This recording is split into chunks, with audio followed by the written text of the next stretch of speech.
I gon' say, gang, you little BLZ. What is up? What's good, YouTube? It's that boy Go Stupid Media.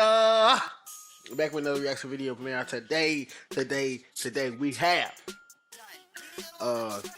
fuck. I forgot the Deadly War in Murder Worth, Texas. Now this is about Fort Worth, Texas. Man, if you don't know, my bad. If you don't know, Fort Worth, Texas is home of, you know what I'm saying, some rappers, Lil CJ Casino, Go Yayo, Long Live Get Money, LILRONNIE, you know that situation. Also Beto, another rapper just got shot in the head but survived, and you know what I'm saying, we're gonna get all into that, man. This is the Deadly War in Fort Worth, Texas, Murder Worth, Texas, as it's called. Get me to 850 subs, man. Once I get to 850 subs, I will be wearing a helmet to embarrass myself. That's what y'all want to see, man. That's exactly what y'all want to see until we hit 1,000. So give me to 850 and y'all gonna see me, you know what I'm saying, act up. But hey, man, hit that like, subscribe, like I said, man. Gang beefs to some of the most brutal serial killers in history. Fort Worth, Texas is so brutal that some locals call it Murder Worth. And today we're breaking down the craziest stories from the city. Fort Worth is one of the deadliest cities in America, but it actually started out as an army post back in 1849, which is where the name came from. Cowboys brought a lot of violence to the town, and people were getting stabbed and shot basically every night. Fort Worth became famous for prostitution, gambling, and murder, and that basically never changed. Fort Worth always had a lot of crime, but it got so bad in the 80s that people started calling it Murder Worth.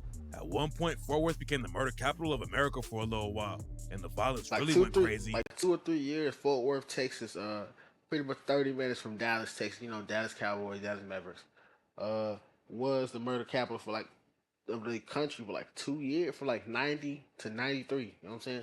After crack cocaine took over the city. The streets in Fort Worth are some of the deadliest beefs in America, and the gangs down there have been tearing up the city since the 80s. A lot of blood and crip sets came to Texas from California, but these days it's way more complicated than just what color you bang. YTN is one of the biggest crews on the south side of Fort Worth. They're an alliance between a bunch of crip sets like the Faux Trey Gangsta Crips, the Fidus Hoovers, and the Fofo Gangsta Hardheads, and they were sliding on ops so much that they started calling themselves Murder Gang. YTN allegedly left a lot of people dead in the streets, and they were also the crew that sparked one of the craziest shootings in Fort Worth history. On Mother's Day in 2020, over 400 people showed up to a party at Village Creek Park in Fort Worth.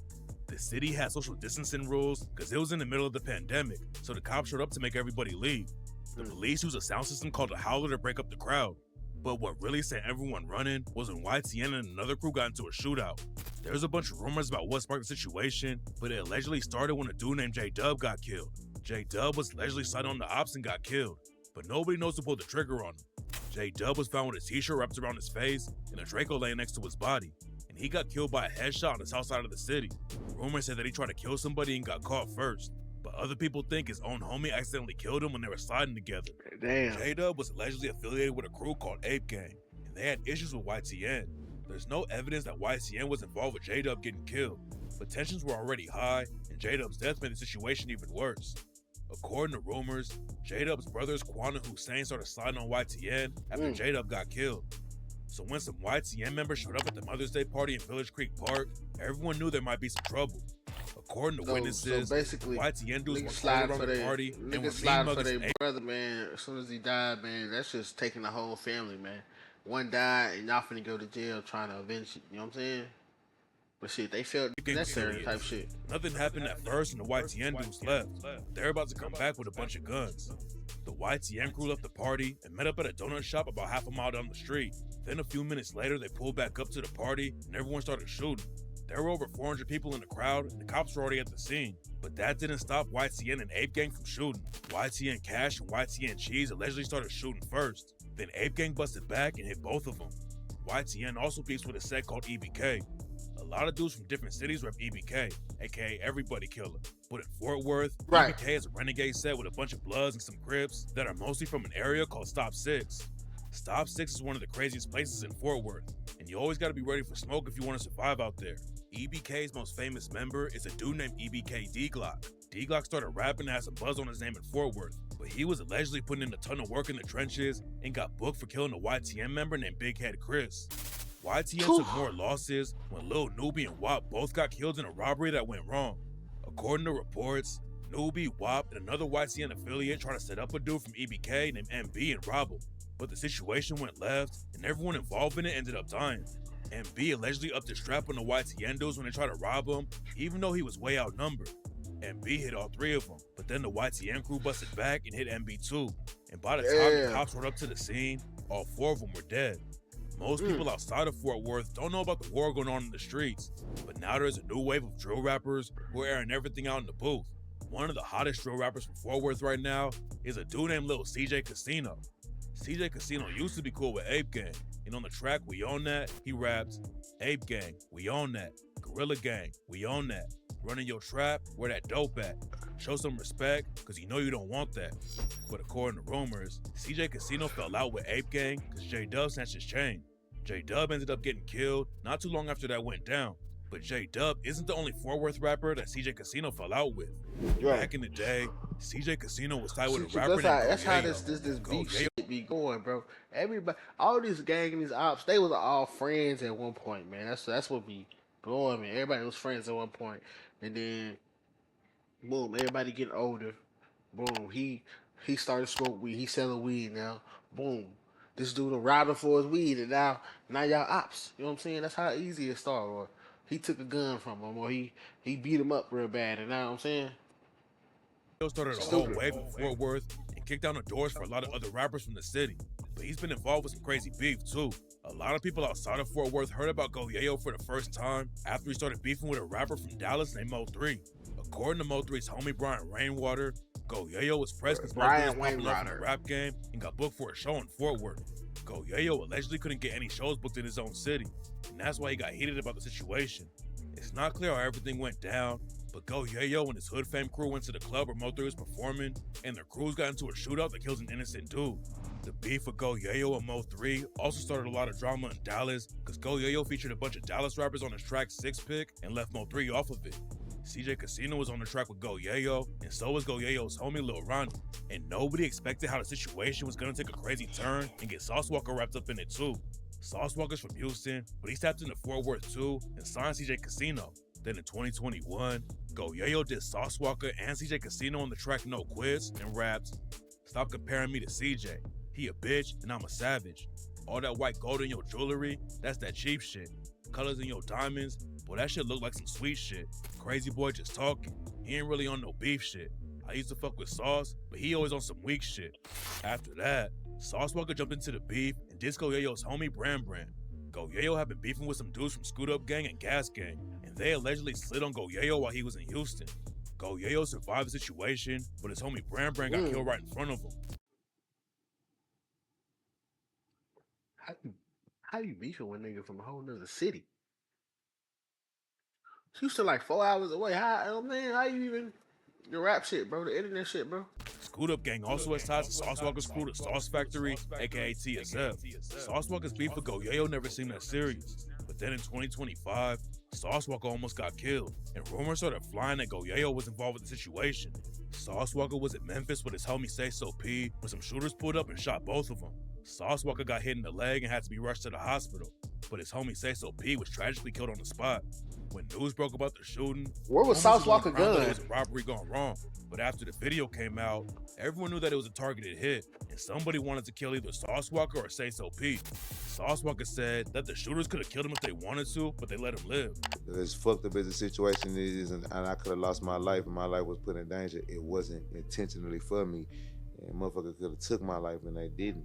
Say So P is from Memphis, and rumors say he got killed because he took $200K from some Memphis goons. But now all kinds of stories are going around because one of the shooters ended up getting killed in Sauce Walka's hometown of Houston.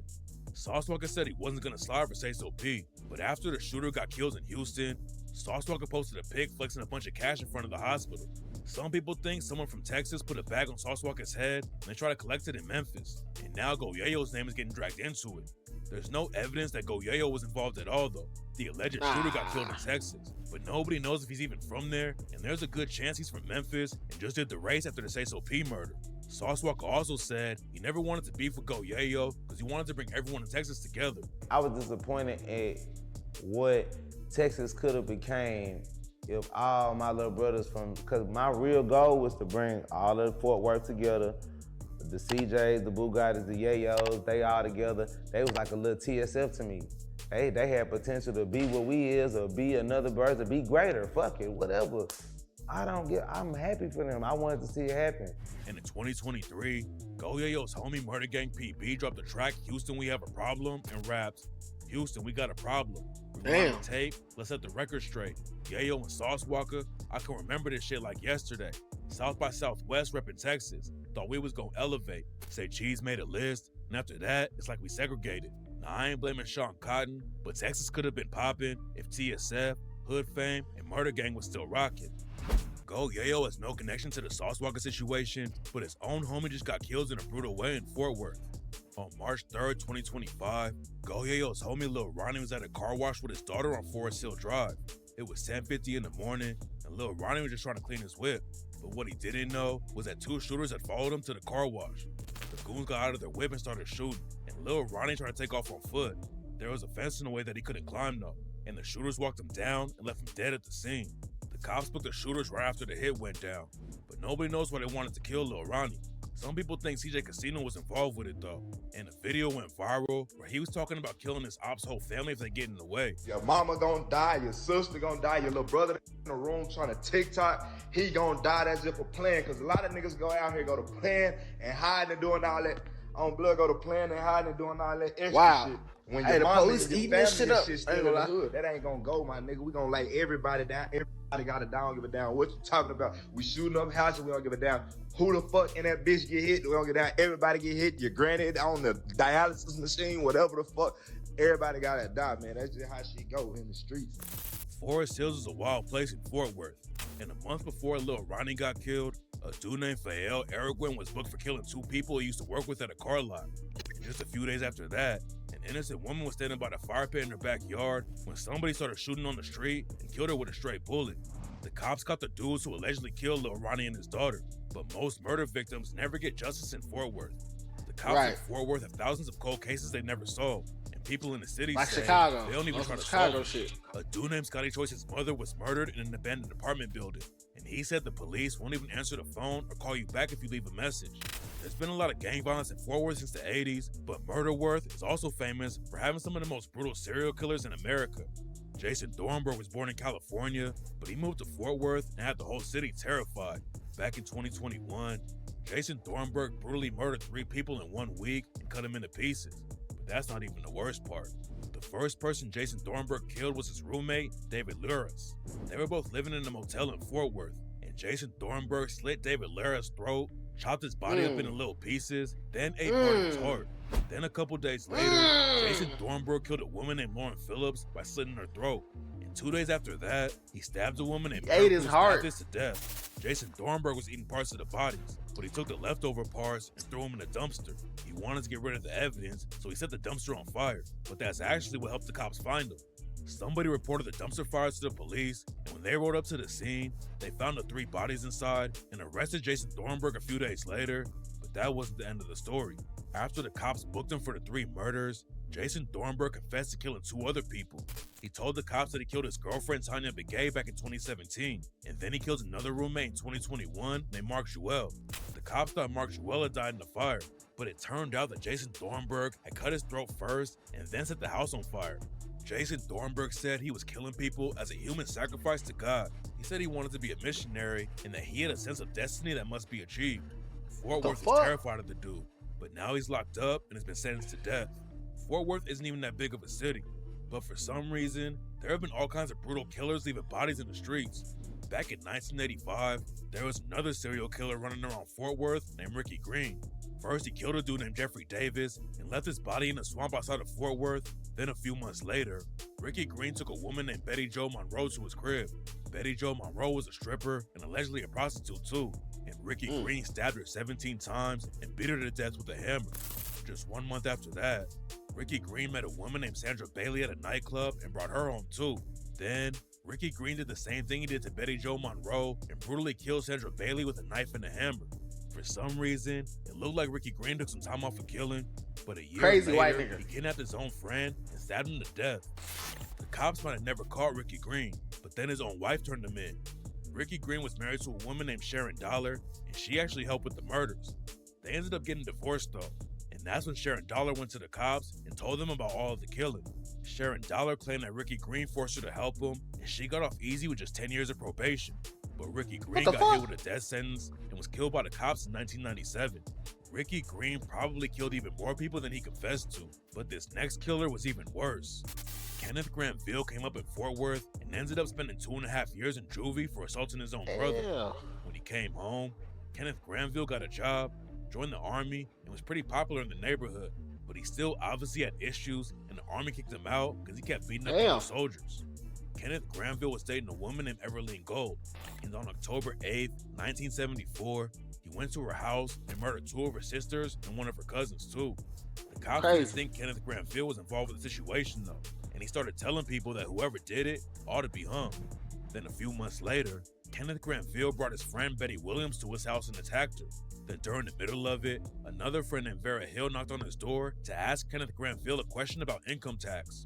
Kenneth Granville thought he was about to be caught, so he opened the door with a knife in his hand and stabbed Vera Hill in the chest. She fell down and Kenneth Granville kept stabbing her. Then he stabbed Betty Williams too and left her bleeding out.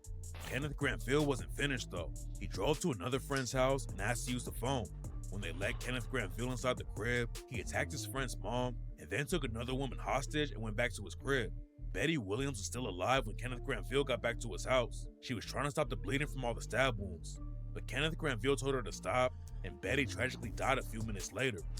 Then out of nowhere, Kenneth Granville took his hostage to his car and drove to the local church. Kenneth picked up the church's pastor with the hostage still in the car and said that he wanted to be taken out of society and didn't want to hurt anybody else. Kenneth Granville drove to the police station, took out a gun and a knife, and confessed to 7 murders on the spot. He was eventually convicted, and then 20 years later, he was put to death by lethal injection. The violence in Fort Worth just keeps getting worse, and in 2022, they hit a 27-year high murder rate. After the crack violence slowed down in the 80s and 90s, Fort Worth was a little bit safer for a few years, but now it's one of the most deadly places in America and definitely earned the name Murder Worth. Damn, man. Murder Worth, Texas. Fort Worth, aka Murder Worth, Texas, man. Let me know what y'all think about that video below, man. I appreciate y'all. Hit that like, subscribe button. Get us to 850 real quick. I appreciate y'all, man. That's love. Go stupid shit.